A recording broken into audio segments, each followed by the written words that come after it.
Selamat pagi jemaat sekalian. Kita bersyukur pada hari ini setiap kita telah dipanggil oleh Allah untuk berbakti. Kami mengundang saudara sekalian untuk mempersiapkan hati, memberikan yang terbaik kepada Tuhan dalam kebaktian hari ini.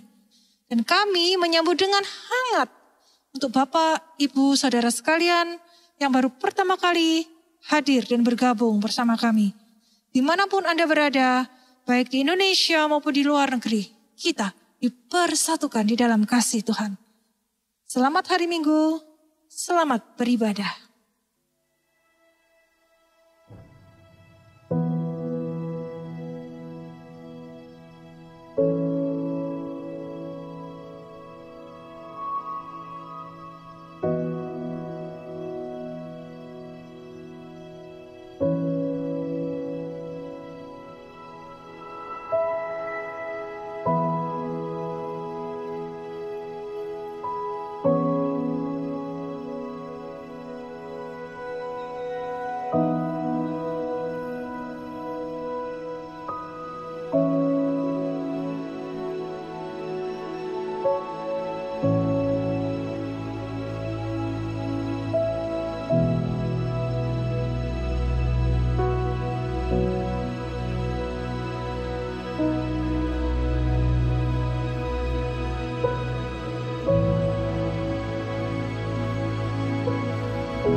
Shalom jemaat sekalian, selamat pagi. Mari kita bersyukur bahwa setiap kita telah dipanggil oleh Allah untuk datang beribadah kepadanya meskipun kita di rumah masing-masing. Mari kita memberikan diri kita sebagai persembahan yang hidup dan kudus dan berkenan kepada Tuhan. Mari kita bangkit berdiri dan kita berdiam diri di hadirat-Nya yang Maha Kudus.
Pertolongan kita adalah di dalam nama Tuhan yang menjadikan langit dan bumi. Turunlah atas kita sekalian damai sejahtera dari Allah Bapa, Allah Putra, dan Allah Roh Kudus. Amin.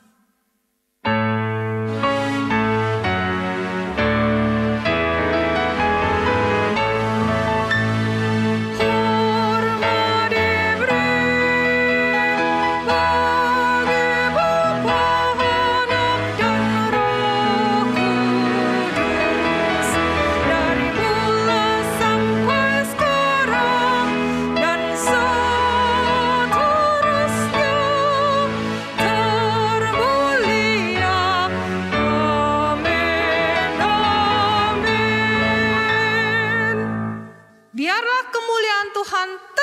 untuk selama-lamanya.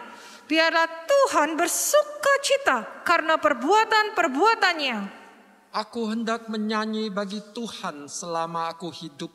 Aku hendak bermazmur bagi Allahku selagi aku ada. Aku hendak bersuka cita karena Tuhan. Pujilah Tuhan, hai jiwaku.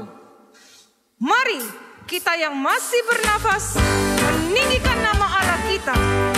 Dia adalah Allah yang maha tinggi dan maha hadir. Pujilah namanya.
Masuk di dalam doa. Sungguh Tuhan, kami memuji nama Tuhan Allah yang berkuasa atas alam semesta, atas dunia ini, dan atas hidup kami. Kami memuji Engkau, penasehat kami yang ajaib, yang selalu memberikan hikmat ketika kami memohon kepadamu. Tuhan, di dalam keadaan seperti ini, setiap kami dan keluarga kami terancam Tuhan dengan penyakit COVID-19 yang menular ini. Kami bertelut di hadapan Tuhan dengan kerendahan hati memohon belas kasihan daripada Tuhan. Tuhan, kami ini debu dan abu di hadapan Tuhan. Tetapi Engkau memberikan kepada kami nafas kehidupan dan menciptakan kami sesuai dengan gambar dan rupa Allah. Keindahan itu sering kami kotori dengan dosa kami. Ketika kami mengalami pencobaan, kami gagal paham, mengerti kehendak Tuhan, dan iman kami tidak bertumbuh. Kami tidak bertekun di dalam firman, tapi mencari dengan jalan keluar kami sendiri. Ketika kami berada di dalam situasi yang duka dan amarah ini karena COVID-19, ampuni Tuhan, kadang kami menghujat Tuhan di dalam hati dan pikiran kami. kami gagal setia kepada Tuhan. Ampuni dosa-dosa kami.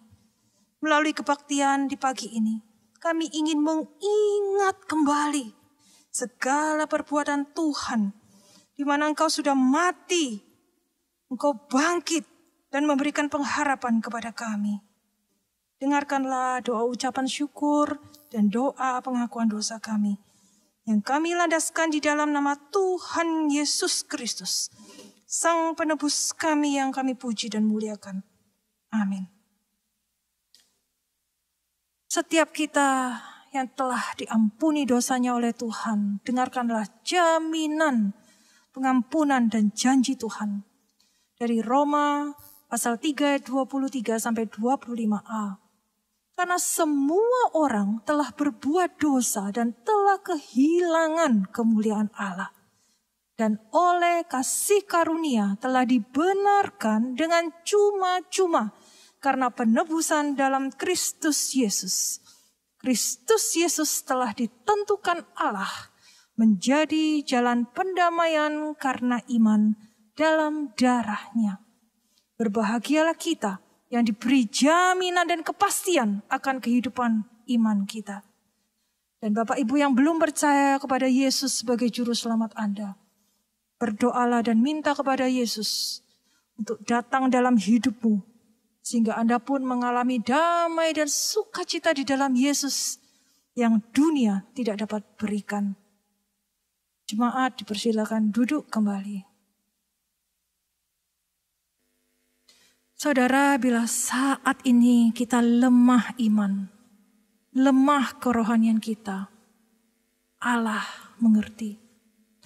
Bila saat ini kita tawar hati dan dingin hati kita kepada Allah, Allah tetap setia dan memberikan kasih-Nya kepada kita. Mengapa saudara?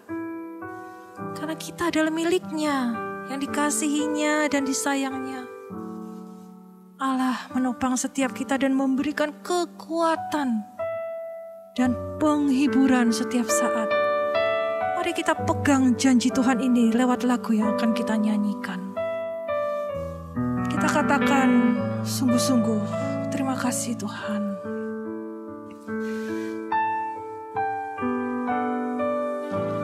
Kekuatan serta penghiburan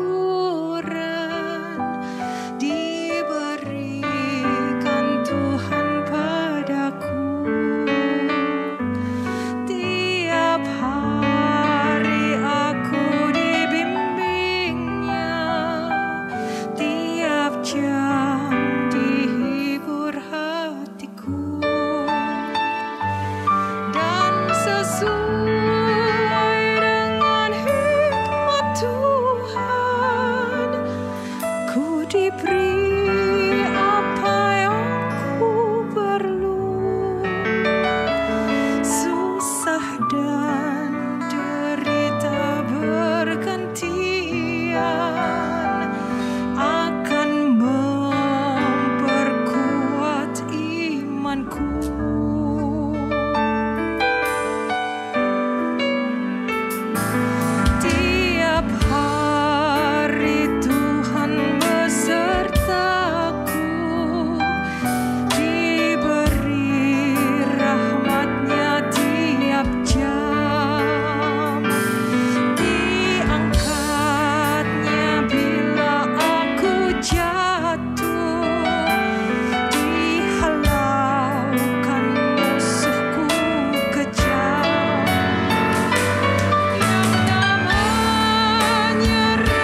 setiap kita yang masih ada kekuatan, mari kita terus membantu rekan-rekan kita yang menderita COVID-19 dengan kasih. Sebuah lagu duet akan mengingatkan kita bahwa pengorbanan dan kasih Tuhanlah yang mendasari kita melakukan kebaikan bagi sekitar kita. God's love.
Mari saat ini kita berdoa syafaat untuk bangsa dan negara kita.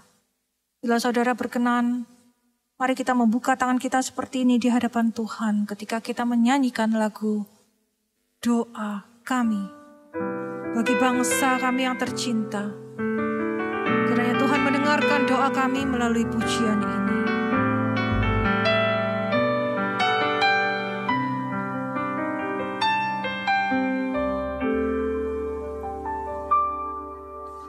Syukur untuk setiap rencanamu dan rencanamu yang mulia dalam satu tubuh kami bersama.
Tuhan, kami berdoa untuk bangsa kami. Kami sungguh bersyukur pemerintah telah melakukan PPKM sejak tanggal 3 Juli yang lalu.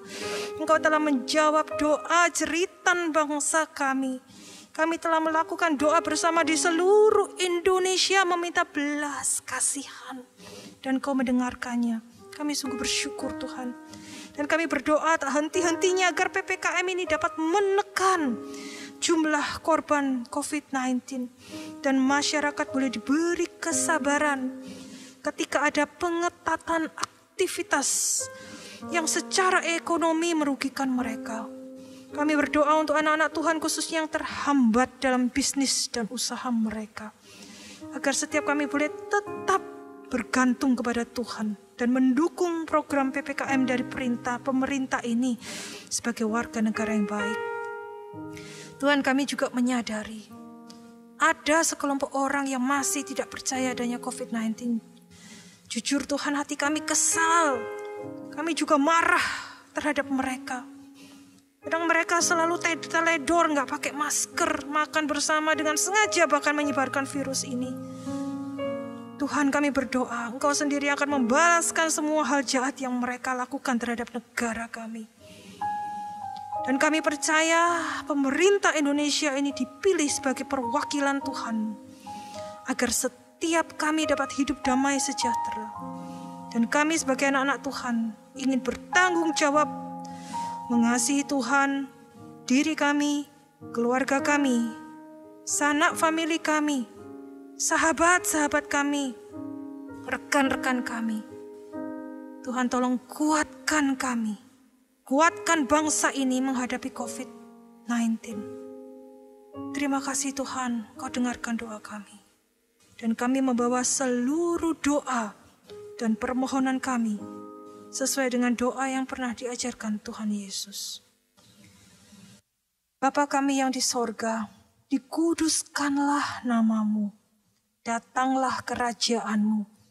Jadilah kehendak-Mu di bumi seperti di sorga. Berikanlah kepada kami hari ini makanan kami yang secukupnya, dan ampunilah kami akan kesalahan kami, seperti kami juga mengampuni orang yang bersalah kepada kami.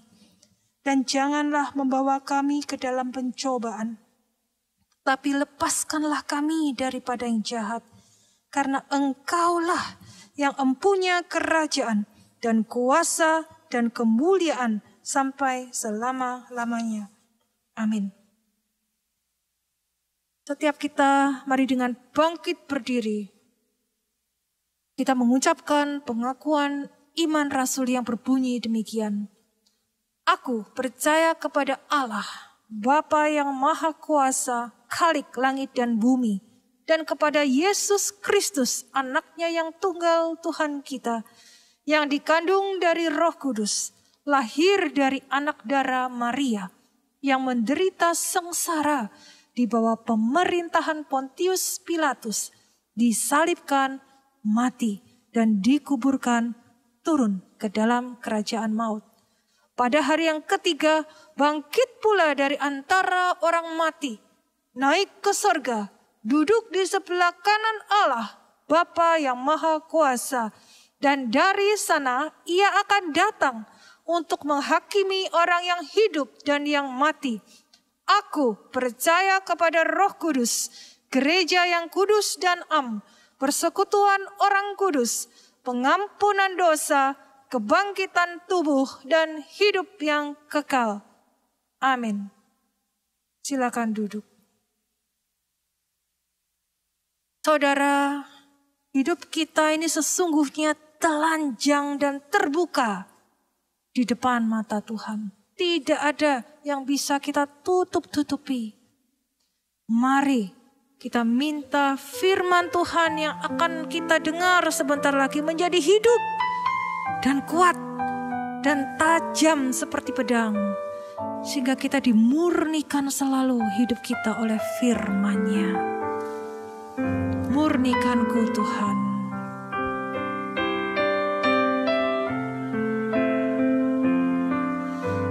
Tuhan, ku datang tertunduk melulu.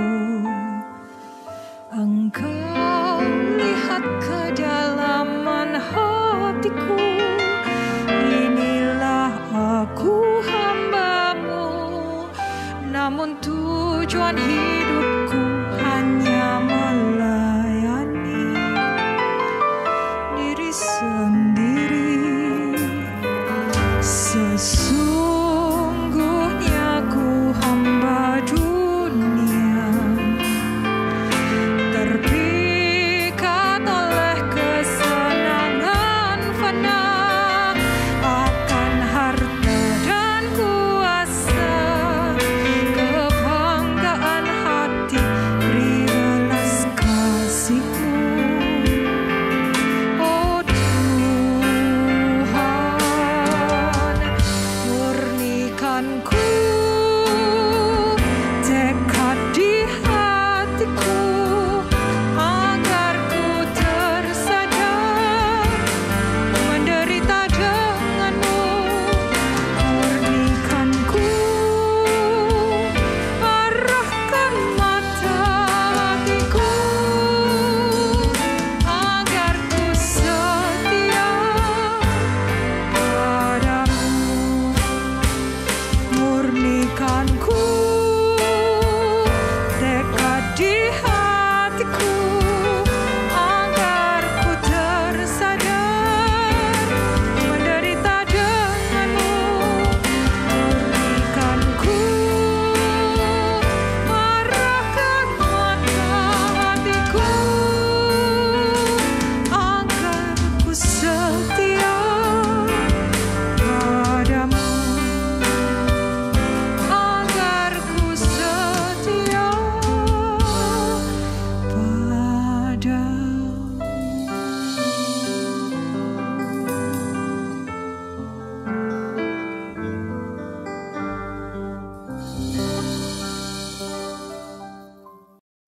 Jemaat yang dikasihi oleh Tuhan, selamat beribadah kepada Tuhan.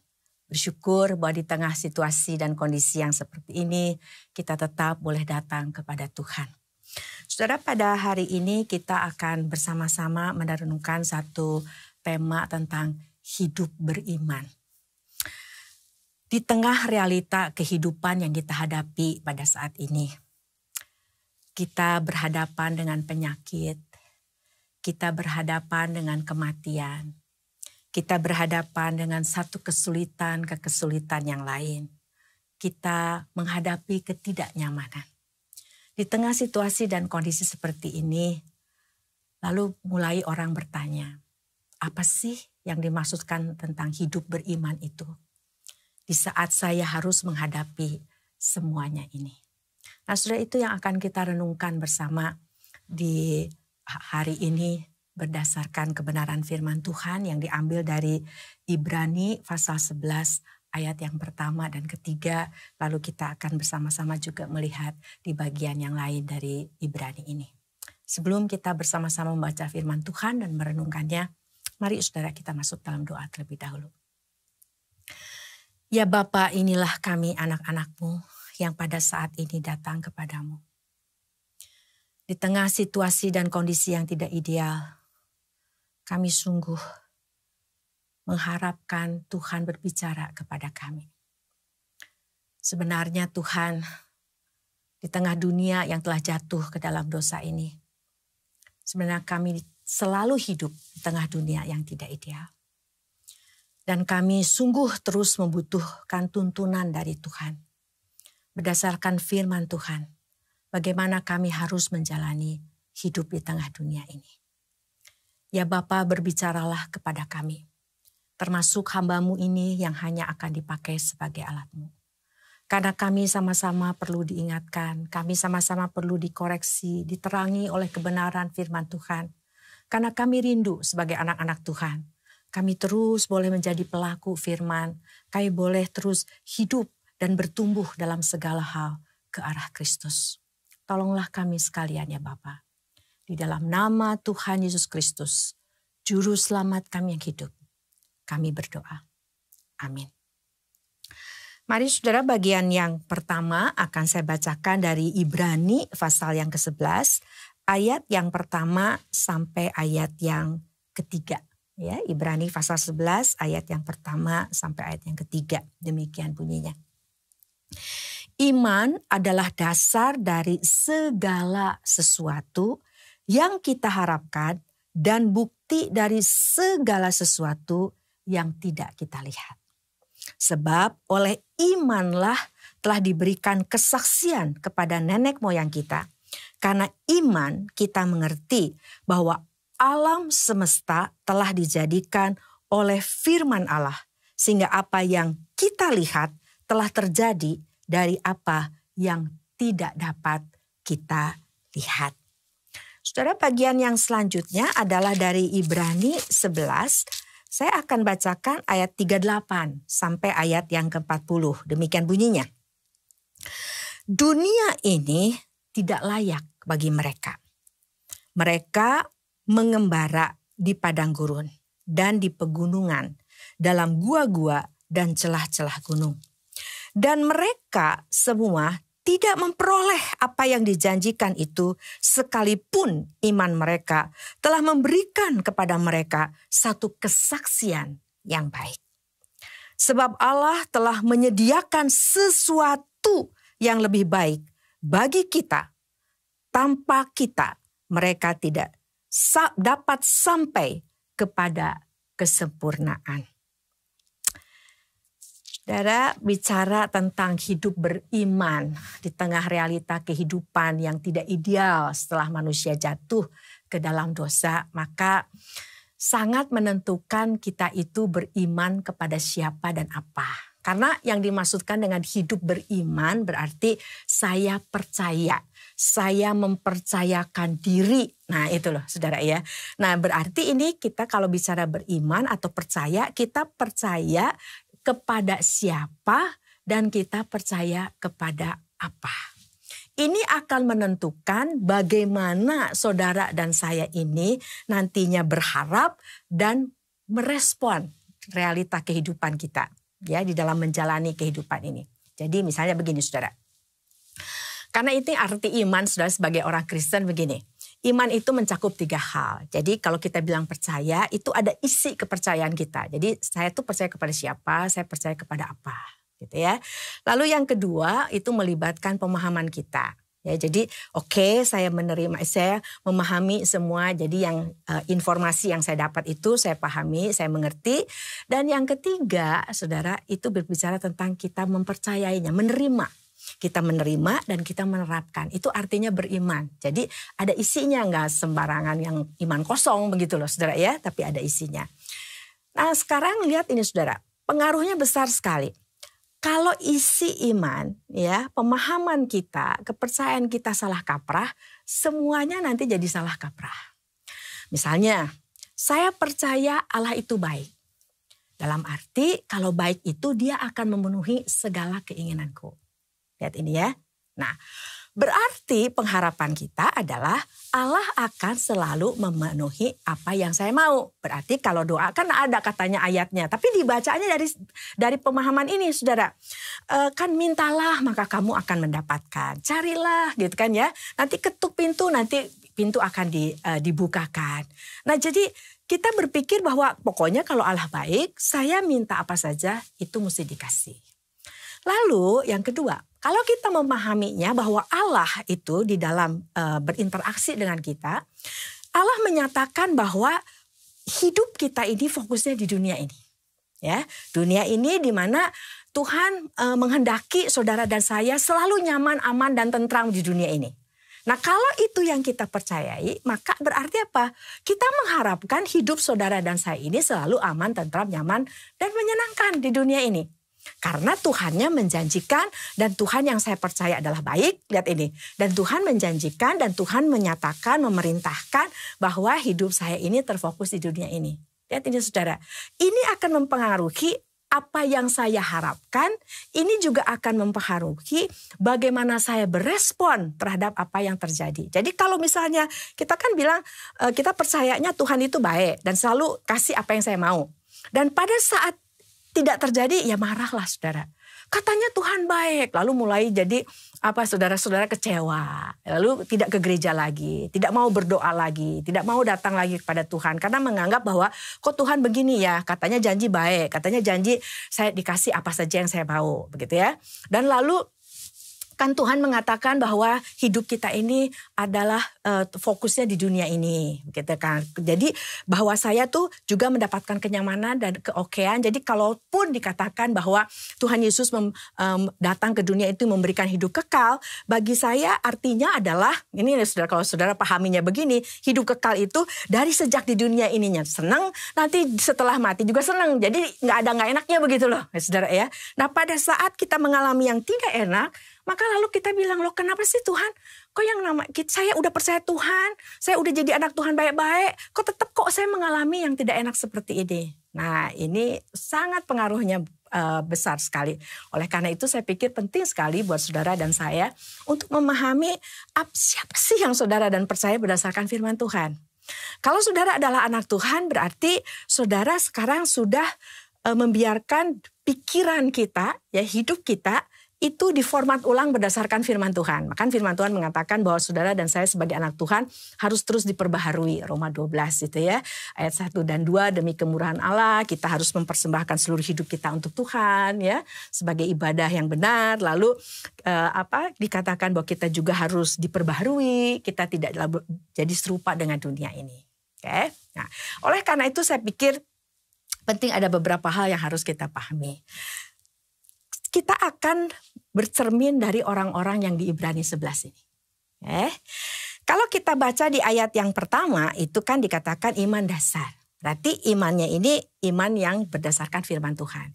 Iman yang didasarkan bagaimana Allah memperkenalkan diri kepada orang-orang yang menjadi saksi iman di sini. Ya. Nah lalu saya ingin mengajak kita melihat ke bagian akhir yang tadi kita juga sudah baca. Ya, di situ dikatakan ada orang-orang setelah ya kan tadinya adalah seperti Musa, Abraham, lalu ya Yusuf dan sebagainya, orang-orang itu yang diceritakan di sini, saudara ya. Lalu sampai akhirnya setelah mereka semua, begitu ya. Jadi orang-orang percaya setelah zaman semuanya itu, lalu dikatakan ini adalah orang-orang yang menghadapi realita kehidupan. Di sini dikatakan ayat yang saya baca dari ayat 36.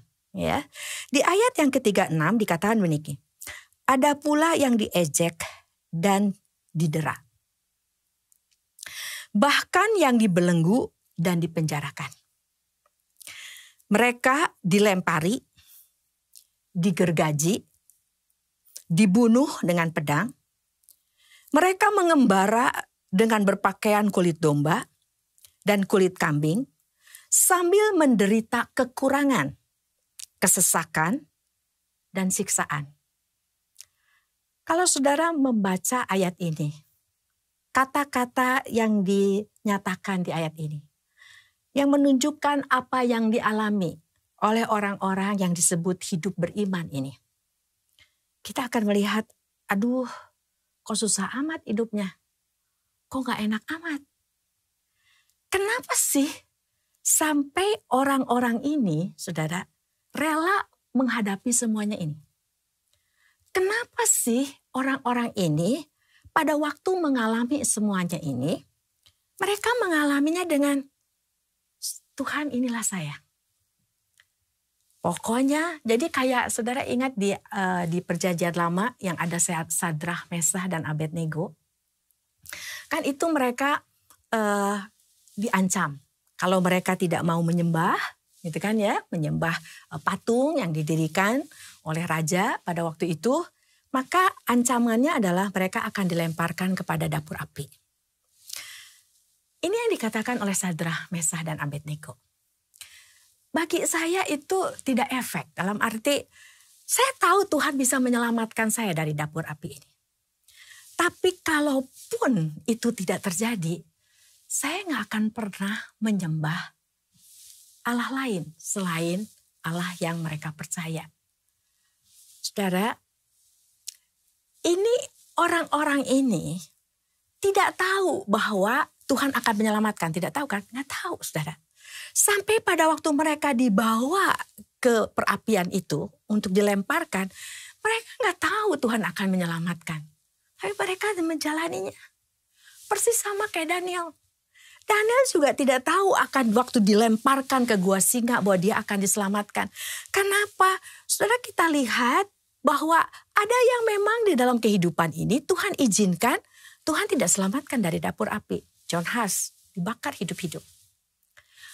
Ada orang, ini orang-orang ini, dia dimakan oleh binatang buas. Tuhan tidak selalu melepaskan.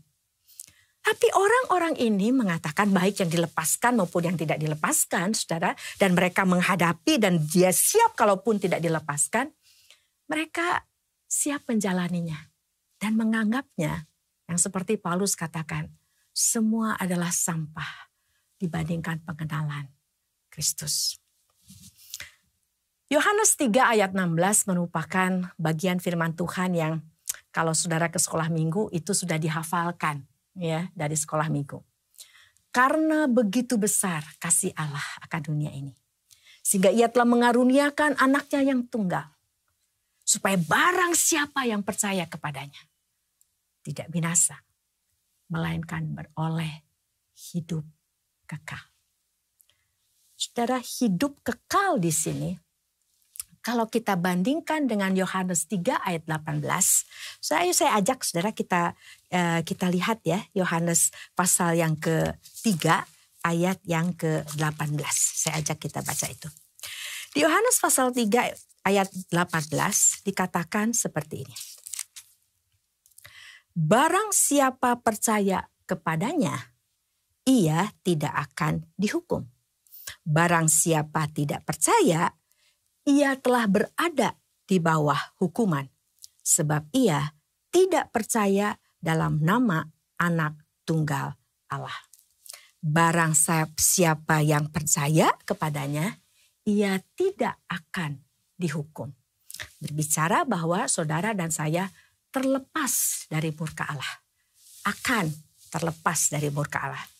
Tapi siapa yang tidak percaya, dia sudah berada di bawah. Memang sudah divonis dia berada di bawah murka Allah.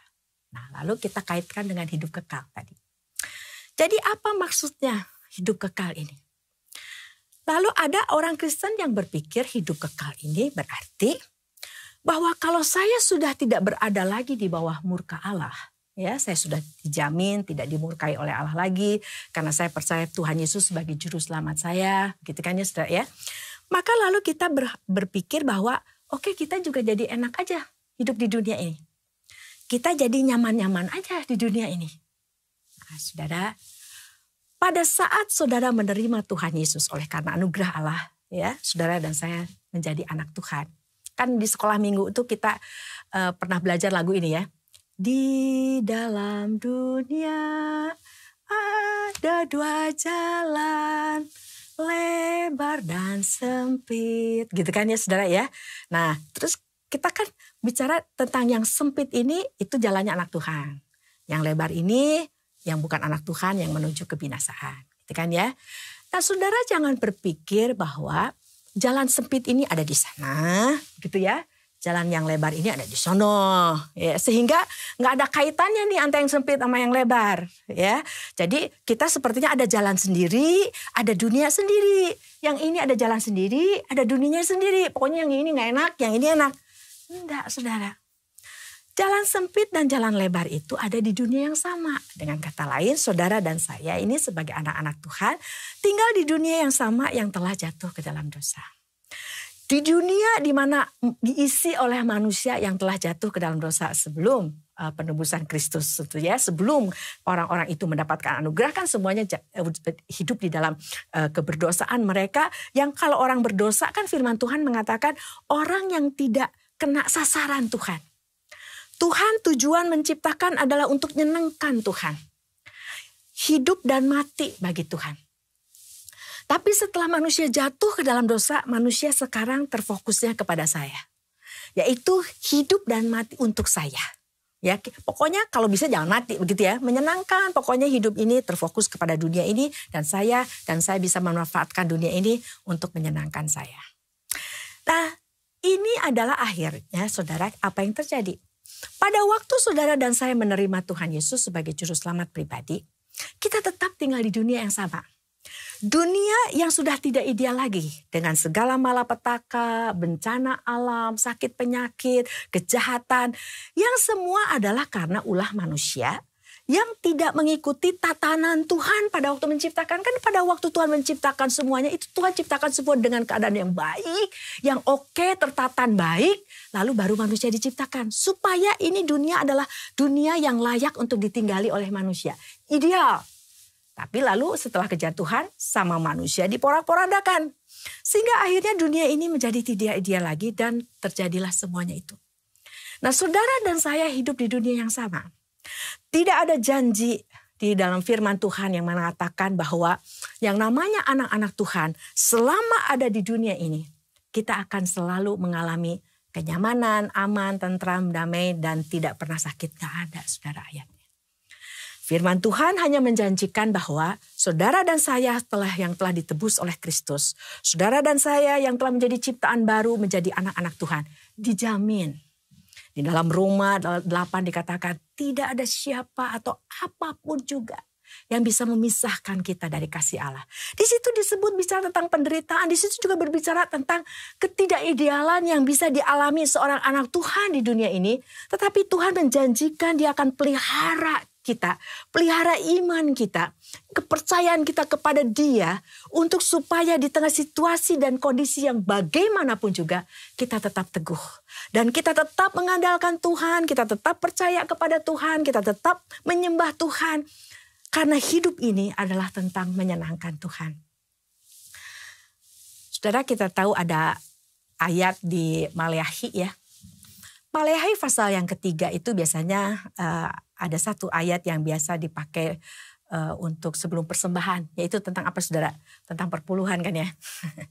Di situ dikatakan kalau kita mempersembahkan perpuluhan maka itu tingkap-tingkap di langit akan dibukakan. Gitu kan ya.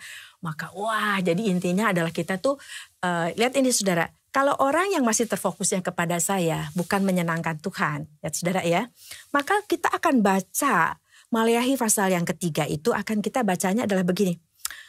Pokoknya kalau saya kasih 100.000 maka baliknya 100 juta. Kalau saya kasih 10.000 baliknya 10 juta. Karena apa? Fokusnya di saya. Jadi apapun yang saya lakukan, seluruh aktivitas saya tujuannya adalah apa? Saya mesti enak, saya mesti untung. Nah di sini saudara, hidup kita yang kalau kita belum menjadi anak Tuhan, itu yang kita pahami adalah orang-orang yang telah jatuh ke dalam dosa, pemikirannya adalah pola pikir kerja, itu yang kita pahami. Kita nggak kenal pola pikir anugerah. Saya kerja, saya dapat uang. Saya dapat upah. Saya nggak kerja, saya nggak dapat upah. Berarti kalau saya ngasih, berarti saya mesti dapat lagi. Mesti lebih dong. Begitu ya. Nah, sedangkan kalau yang namanya anak Tuhan sudah hidup di dalam anugerah. Di dalam anugerah dia menyadari bahwa saya bisa balik lagi, saudara, untuk hidup sebagai gambar Allah yang bisa kembali hidup sesuai dengan tujuan Tuhan. Dengan kata lain yang tadinya rusak, jadi kalau barang itu yang tadinya rusak lalu dibawa ke pabriknya, lalu dibetulin lagi oleh pabriknya menjadi benda atau misalnya TV-nya dibetul lagi oleh pabriknya menjadi yang sebagaimana seharusnya, itu kita menjadi manusia yang pada saat oleh karena Kristus kita menjadi ciptaan baru, kita kembali menjadi manusia yang sebagaimana seharusnya, itu buat kita adalah segala-galanya. Makanya kenapa Tuhan Yesus mengatakan apa artinya kamu punya seluruh dunia dan segala isinya tapi kehilangan jiwamu. Dengan kata lain itu yang ditangkap oleh Paulus semua adalah sampah dibandingkan pengenalan akan Kristus. Dengan kata lain yang namanya anak Tuhan melihat bahwa kebersamaan dengan Tuhan. Saya bisa lagi hidup sebagai manusia sesuai dengan tujuan Tuhan menciptakan saya. Saya menjadi manusia yang seharusnya. Begitu loh saudara ya. Saya kembali boleh selalu dekat dengan pencipta saya. Bukan hanya di dunia ini. Tapi sampai selama-lamanya. Itu adalah segala-galanya. Makanya kalau kita kembali tadi ke Maleakhi 3. Saudara, anak-anak Tuhan doanya akan beda. Kalau yang di sini Tuhan pokoknya saya minta tolong pokoknya keluarga saya. Tuhan selamatkan keluarga saya. Tuhan sembuhkan, lakukan dari malapetaka. Pokoknya kami harus selalu untung. Kami harus selalu punya segala sesuatu yang kami butuhkan, yang kami inginkan. Ini di sini ya. Tapi kalau di sini saudara, dia akan datang kepada Tuhan. Tuhan, saya tahu betul. Ini iman nih, isi imannya nih, ya sesuai dengan firman Tuhan. Saya tahu betul Tuhan yang menciptakan seluruh alam semesta dengan segala isinya. Buat Tuhan adalah hal yang sepele untuk membuat air menjadi anggur. Aduh, nggak ada apa-apanya buat Tuhan. Tuhan yang menciptakan seluruh alam semesta dengan segala isinya. Apa artinya merubah air menjadi anggur? Apa artinya buat Tuhan untuk menyembuhkan yang sakit menjadi pulih kembali? Gak ada artinya. Tuhan bisa buka tingkap seluruh tingkap itu buat saya dan keluarga saya. Tapi Tuhan, lihat ini, sebagai anak Tuhan ya, dengan iman yang benar kepada Tuhan. Sesuai dengan Tuhan bagaimana memperkenalkan dirinya kepada kita. Sesuai dengan apa yang Tuhan nyatakan kepada kita melalui kebenaran firman Tuhan. Dia bilang, Tuhan kalau tidak ada satu tingkap pun Tuhan bukakan buat saya di dunia ini. Asal saya dan keluarga saya tetap dekat dengan Tuhan, saya oke. Semua adalah sampah dibandingkan pengenalan kepada Tuhan. Itu adalah sikap seorang anak Tuhan. Kenapa? Saya bacakan dari Kolose, saudara. Saya bacakan Kolose pasal yang ketiga, saudara ya. Kolose pasal yang ketiga ayat 1-4 demikian bunyinya. Karena itu, kalau kamu dibangkitkan bersama dengan Kristus, carilah perkara yang di atas, di mana Kristus ada. Duduk di sebelah kanan Allah. Lihat saudara ya, kalau saudara dan saya sudah dibangkitkan di dalam Kristus, carilah perkara yang di atas, di mana Kristus ada. Lalu berikutnya, pikirkanlah perkara yang di atas, bukan yang di bumi. Sebab kamu telah mati dan hidupmu tersembunyi bersama dengan Kristus di dalam Allah. Apabila Kristus yang adalah hidup kita menyatakan diri kelak, kamu pun akan menyatakan diri bersama dengan Dia dalam kemuliaan. Lihat saudara, kenapa semua jadi sampah di dunia ini? Apapun yang ditawarkan oleh dunia ini jadi sampah, karena sebagai anak Tuhan kita sadar ini sementara. Dunia ini bukan tujuan saudara dan saya. Ini bukan rumah kita. Kan Tuhan Yesus bilang, saya pergi. Kan itu waktu murid-muridnya geli, wah nih guru mau pergi nih gimana kita? Tuhan Yesus bilang, saya pergi ke rumah Bapak. Kan kita ini dianalogikan sebagai mempelai perempuan. Tuhan Yesus mempelai laki-lakinya gitu kan ya. Dan Tuhan mengatakan, saya pergi ke rumah Bapak. Saya sediakan tempat bagi kamu. Nanti saya balik untuk jemput kamu. Lihat ini sudah tempat rumah. Ini budaya orang Yahudi mirip dengan budaya orang Tionghoa.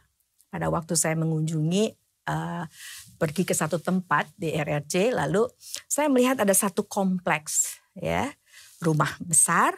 Lalu di pinggirnya dikelilingi sama rumah-rumah kecil gitu ya, kayak apartemen-apartemen kecil gitu saudara ya. Terus saya bilang, wah ini kenapa begini? Terus diterangkan sama orangnya. Iya tadinya hanya ada rumah besar ini saja. Tapi pada waktu anak laki-lakinya menikah, lalu dibuatkan oleh ayahnya rumah-rumah kecil.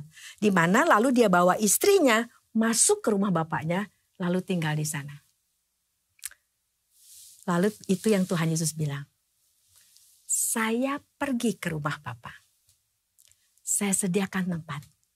Ini saudara pengantin laki-laki yang bukan gombal nih yang ngomong nih saudara ya. Ini Tuhan Yesus yang pernyataannya adalah ya dan amin. Yang tidak akan mengingkari janjinya, dia yang adalah Allah yang setia. Dan dia bilang saya sediain tempat buat kamu. Nanti saya balik. Saya bawa kamu ke situ. Itu ngomong apa saudara Tuhan? Ini bukan rumah kita. Ini sementara. Dunia yang kita hidupi ini adalah saudara, ada bumi yang baru yang disediakan oleh Tuhan bagi kita, di mana adalah saya akan bersama-sama dengan Tuhan. Muka dengan muka, terus memiliki keintiman, memiliki relasi yang indah bersama Tuhan. Untuk selama-lamanya kita tidak akan jatuh bangun lagi mengecewakan Tuhan. Kita tidak akan jatuh bangun lagi mendukakan Tuhan. Kita akan terus hidup menyenangkan Tuhan. Ini adalah sementara. Saudara, itu yang membuat, lihat ini saudara, kenapa Paulus di dalam situasi dan kondisi yang bagaimanapun juga, kenapa teladan-teladan iman yang dinyatakan oleh Tuhan di sini melalui surat Ibrani ini, di situ orang-orang itu kenapa dia rela untuk menjalani semua itu?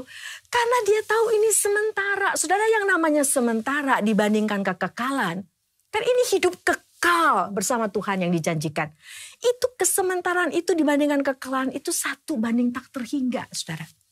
Dan kalau 1 dibanding tak terhingga, makanya kenapa disampah, lalu Tuhan bilang gak ada artinya kehidupan bersama Tuhan dibandingkan dengan seluruh dunia dan segala isinya. Karena kalau 1 banding tak terhingga kan jalan terus. Maka 1 ini menjadi tidak ada nilainya. Karena apa, saudara? Makanya kenapa Tuhan bilang hidup ini di sini hanya sementara, dan justru itu kekekalan itu yang menantikan kita untuk selama-lamanya. Tapi lihat ini, bukan berarti lalu ya udahlah nanti aja. Enggak. Dari sekarang ini kita terus menjalin keintiman kita bersama Tuhan. Makanya kenapa Tesalonika di situ dikatakan bahwa di surat Tesalonika Tuhan Yesus mati dan bangkit supaya saudara dan saya, ayo kita baca saudara, saya ingin kita baca bersama-sama Tesalonika ini ya. 1 Tesalonika pasal yang ke-5. Coba perhatikan saudara, saya bacakan mulai dari ayat yang ke-9 ya. 1 Tesalonika pasal 5 ayat 9. Demikian bunyinya. Karena Allah tidak menetapkan kita untuk ditimpa murka, tetapi untuk beroleh keselamatan oleh Yesus Kristus Tuhan kita. Terus, yang sudah mati untuk kita, supaya, perhatikan kata supaya ini, supaya entah kita berjaga-jaga, entah kita tidur, kita hidup bersama-sama dengan Dia. Karena itu nasihatilah seorang akan yang lain, dan saling membangunlah kamu seperti yang memang kamu lakukan. Lihat ini saudara, berjaga-jaga, entah kita tidur, kita hidup bersama dengan Dia. Pada saat kita hidup maupun pada saat kita mati, karena kan di Tesalonika Paulus ini sedang mengajarkan tentang bahwa kita yang mati duluan itu kayak tidur gitu loh saudara, sampai nanti Tuhan Yesus datang kedua kalinya membangkitkan. Jadi bisa juga dalam arti bahwa pokoknya apapun yang terjadi lagi kita karena kita harus terus mempersembahkan seluruh hidup kita buat Tuhan, tentu saja berjaga dalam arti pada waktu bangun, pada waktu lagi tidur, secara harfiah itu artinya, atau pada waktu kita sedang masih hidup atau kita mati, kita itu hidup dan mati untuk Tuhan. Apapun di dalam kehidupan ini, kita itu hidup dan mati. Kita bersama Tuhan, kita berjalan bersama Tuhan. Tuhan menghendaki keintiman itu mulai dari sekarang, bukannya nanti, saudara. Pada saat ini, saudara dan saya selalu bersama-sama dengan. Dan itu saudara dan saya harus melihatnya adalah segala-galanya. Makanya kenapa saudara teladan-teladan iman tadi. Sengsara, digergaji, dianiaya, kekurangan. Paulus mengatakan ada saatnya saya lapar, ada saatnya saya disiksa dan sebagainya. Telanjang. Tetap mereka katakan, semua adalah sampah dibandingkan pengenalan akan Allah. Jadi saudara-saudara, di tengah kehidupan saudara dan saya pada saat ini, di tengah dunia yang sementara ini, yang karena kejatuhan manusia ke dalam dosa menjadi dunia yang tidak ideal ini, ada malapetaka, ada bencana alam, ada sakit penyakit, ada kejahatan, ada banyak hal yang terjadi. Semua karena ulah kita juga. manusia yang telah jatuh ke dalam dosa yang mengeksploitasi kita, yang tidak bertanggung jawab sesuai dengan apa maunya Tuhan, yang akhirnya memporak-porandakan situasi dan kondisi di dunia ini. Tapi biarlah saudara dan saya sebagai anak Tuhan menyadari ini bukan tujuan kita. Ini bukan rumah kita. Kita sedang menunggu di mana Tuhan Yesus yang telah menyediakan tempat bagi kita. Dan kita akan ke sana. Dan saudara dan saya juga harus memiliki sehati sepikir. Kata Tuhan Yesus bilang, kamu harus sehati sepikir dengan Tuhan.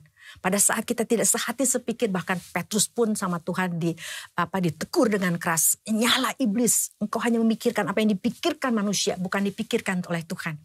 Yaitu apa yang Tuhan ingin kita pikirkan. Bahwa kehidupan bersama dengan Tuhan, kehidupan kembali menjadi gambar Allah yang mempermuliakan Tuhan adalah segala-galanya. Yang Tuhan Yesus ungkapkan, apa artinya kamu peroleh seluruh dunia dengan segala isinya, tapi kehilangan jiwamu. Saudara, kalau kita beriman dengan iman yang ini, maka kehidupan kita di tengah dunia ini dengan situasi kondisi yang bagaimanapun, menyenangkan atau tidak menyenangkan, saudara dan saya tetap akan fokusnya adalah ke atas. Bukan bumi ini. Bukan saya. Fokusnya adalah kepada Kristus. Kita terus beriman kepada Tuhan. Dan kita tetap menjalani. Kita tetap berjerih lelah di sini. Berjuang habis-habisan untuk nyenengin Tuhan. Tetap saudara. Itu memang adalah kita didesain untuk itu. Menjadi ciptaan baru. Artinya kita tetap habis-habisan untuk Tuhan. Makanya kita tetap berjerih lelah. Tapi bukan berjerih lelah tanpa Tuhan. Saya bacakan terakhir dari 1 Korintus 15 ayat 58. Karena itu, saudara-saudaraku yang kekasih, berdirilah teguh, jangan goyah, dan giatlah selalu dalam pekerjaan Tuhan. Sebab kamu tahu bahwa dalam persekutuan dengan Tuhan, jerih payahmu tidak sia-sia. Berdiri teguh, jangan goyah, giat selalu.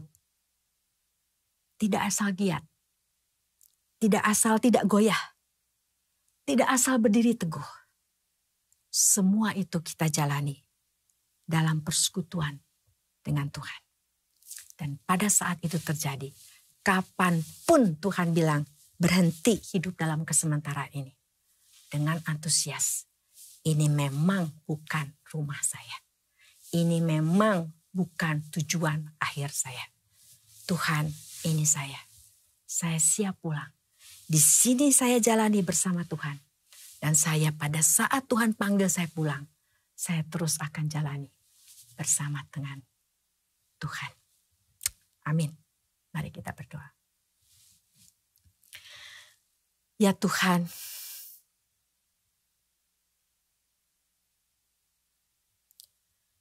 Engkau tahu keadaan jemaat-Mu satu persatu pada saat ini.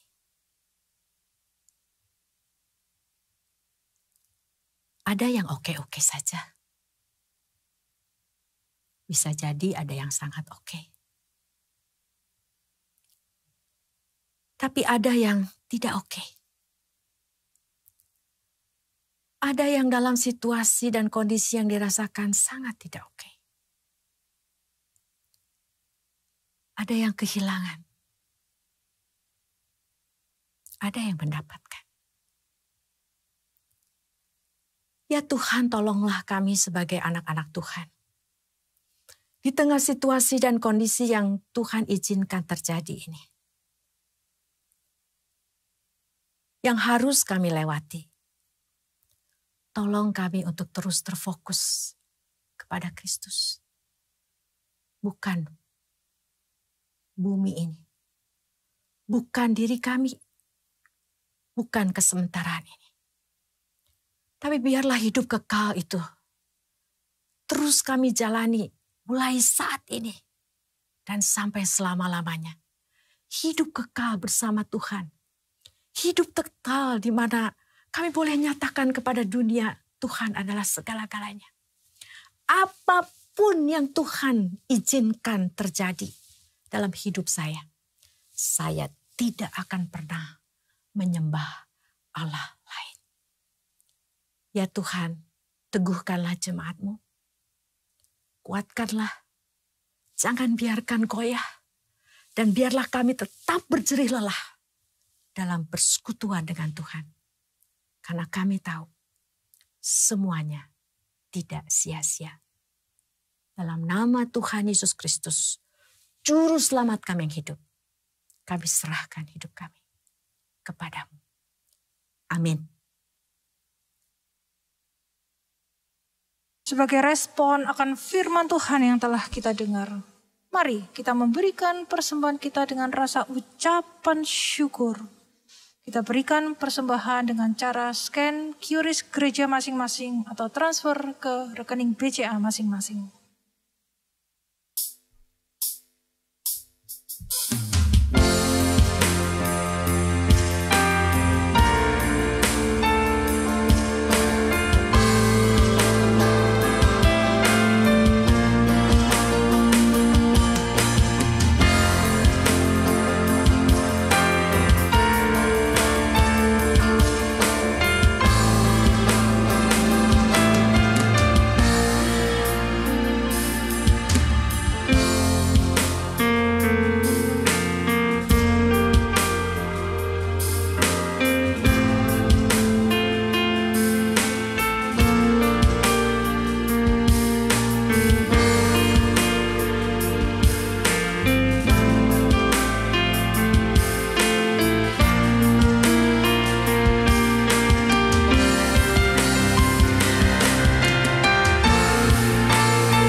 Ya Tuhan, seperti yang lagu barusan kami nyanyikan, sesuai dengan kehendak Tuhan kami akan mengikuti Engkau dengan iman kami sepanjang umur hidup kami.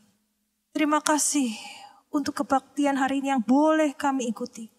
Terima kasih untuk firman yang sudah kami dengar yang boleh menguatkan dan menyegarkan iman kami untuk mengikuti Tuhan sepanjang umur kami apapun yang terjadi dalam kehidupan kami. Dan kami telah memberikan uang kami sebagai persembahan dengan rasa ucapan syukur. Kiranya Tuhan boleh memakai uang ini, boleh menjadi berkat bagi gereja dan tubuh Kristus. Dan kami sekali lagi menyerahkan diri kami sebagai persembahan yang hidup di hadapan Tuhan, khususnya selama 1 minggu ke depan. Kami memang tidak tahu Tuhan apa yang akan terjadi esok hari. Tapi kami mempercayakan hidup kami kepada Allah yang hidup, yang mendengarkan doa kami. Terimalah persembahan uang dan kehidupan kami berserahkan dengan sukacita di hadapan Tuhan. Di dalam nama Tuhan Yesus Sang Pemberi, kami landaskan doa persembahan ini. Amin.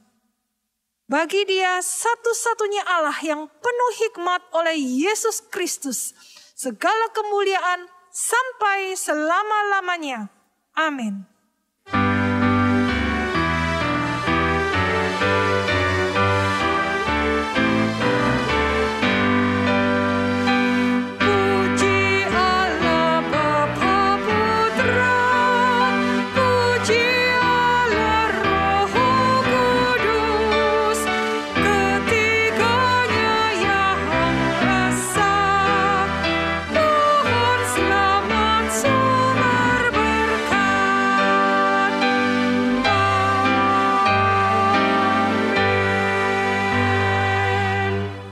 Bapak Ibu yang dikasihi oleh Tuhan, mari arahkanlah hatimu kepada Kristus dan terimalah berkat daripada Tuhan. Semoga Allah sumber pengharapan memenuhi kamu dengan segala sukacita dan damai sejahtera dalam imanmu kepada Yesus Kristus Tuhan. Kiranya oleh kekuatan Roh Kudus kamu berlimpah-limpah dalam pengharapan dan mulai saat ini dan sampai selama-lamanya. Amin.